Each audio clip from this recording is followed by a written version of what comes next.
손혜원 의원 사태에서 부패방지법 7조 2라는 조항에서 공직자는 업무 처리 중 알게 된 비밀을 이용하여 재물 또는 재산상의 이익을 취득하거나 본인이 취득하거나 그 이익 같은 것을 제3자로 하여금 취득하게 하여서는 안 된다. 자, 우리 뭔가 느낌이 오죠? 손혜원 의원 사태에서 우리 사회의 공론장은 이렇게 논의하고 그 문제를 반성하는 장에서 가장 주된 두 가지 문제로 등장해야 할 키워드가 저는 굉장히 약하고 심하게 보면 실종되어 있다고 생각됩니다. 법치라는 문제, 공공성이라는 문제, 그런 문제입니다. 그러면 그 법적인 문제, 이 관점이 가장 기본적인 출발점이라고 생각됩니다. 본인 스스로 법을 제정하는 입법부의 국회의원이기도 하죠.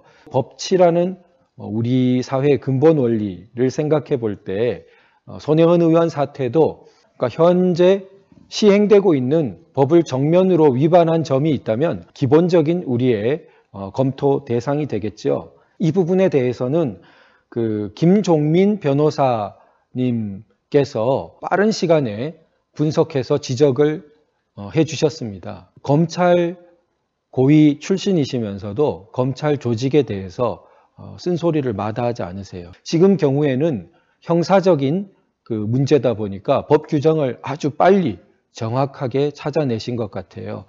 그 법이 뭐냐면 줄여서 부패방지권익위법, 속칭으로 더 줄이면 부패방지법 7조 2라는 조항에서 이렇게 규정합니다. 공직자는 업무 처리 중 알게 된 비밀을 이용하여, 자, 우리 뭔가 느낌이 오죠? 업무 처리 중 알게 된 비밀을 이용하여 그 다음에 재물 또는 재산상의 이익을 취득하거나 본인이 취득하거나 그 이익 같은 것을 제3자로 하여금 취득하게 하여서는 안 된다. 이렇게 규정하고 벌칙 조항까지 다 마련되어 있어요. 그래서 그 법 86조에 가면 1항에서 이 7조의 2를 위반하면 7년 이하의 징역 또는 7천만 원 이하의 벌금에 처한다. 가볍게 보지 않고 있습니다. 자, 이렇게 정해진 규정을 볼 때 손혜원 의원의 경우에는 그 문화재 등록 절차라든지 예산 지원 같은 것이 있기 전에 그 건물 문제가 되는 그게 9채였다, 10채였다, 14채였다, 16채였다, 20채까지 이렇게 지금 보도되고 있는 거로 알고 있습니다. 이제 그런 그 시점의 차이들은 있지만 어쨌든 본격적인 그런 사업화가 되기 전에 다 매입을 한 것이죠. 그러니까 그 업무 처리 중 알게 된 비밀 정도가 아니라 아예 매입 자체가 딱 시간적으로 붙어서 먼저 있고 그 일이 공식적으로 추진됐습니다. 소관 부서에서요.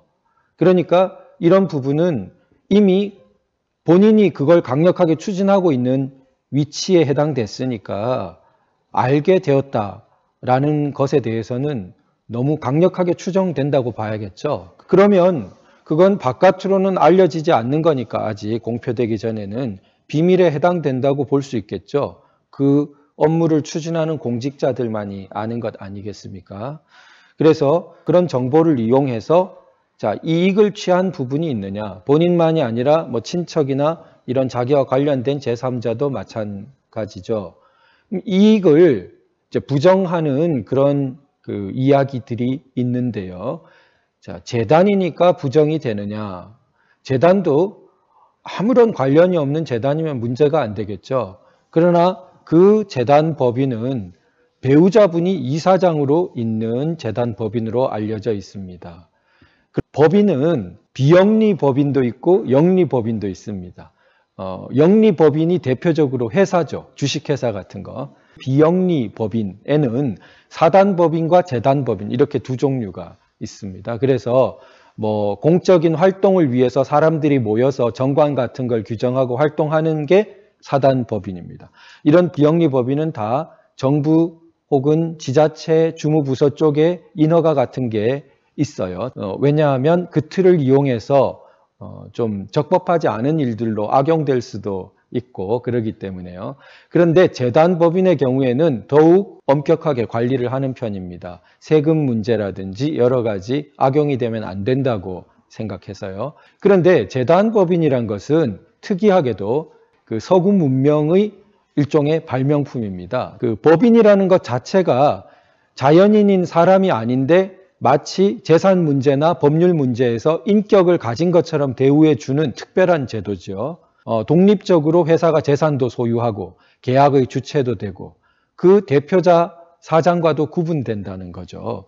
자, 그런데 재단법인은 그걸 극단으로까지 밀고 나간 겁니다. 재산에다가 인격을 부여한 거예요. 출연된 재단법인을 만들기 위해서 3억이다, 10억이다 이렇게 출연하면 그 10억의 재산에다가 하나의 딱 틀을 지어서 사람처럼 대우해 주는 겁니다.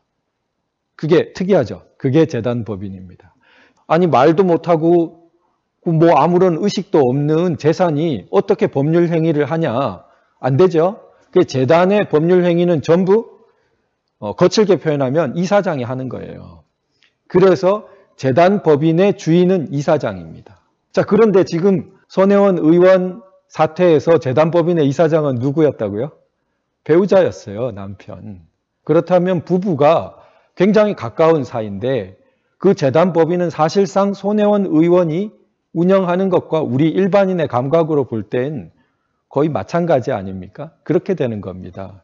그래서 재단법인이란 것을 좀 이해하시면 왜 재단법인 이사장이 남편 명의로 되어 있는데 그 재단이 그 건물을 매입한 것을 손혜원 의원이 매입한 것과 굉장히 비슷하게 보고 있는지를 이해하실 수 있게 되는 거죠. 그러면 친척 경우에는 조카라든지 뭐 이렇게 증여를 했다, 세금도 냈다 이렇게 말씀하세요.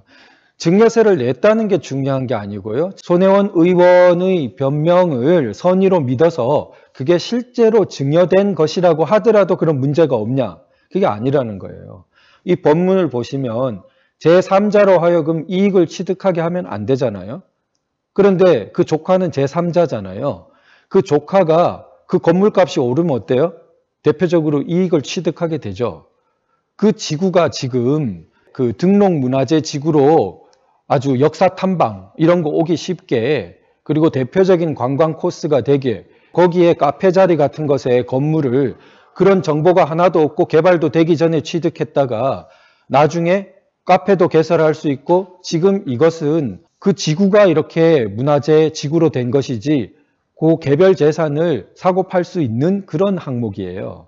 그러니까 그러면 증여받은 조카가 나중에 매매를 할 때 이득되는 요소가 많겠죠. 그런 상식적으로도 지금 사기 전과 사고 난 다음에 벌어지는 그 양상이 많이 달라졌죠. 그게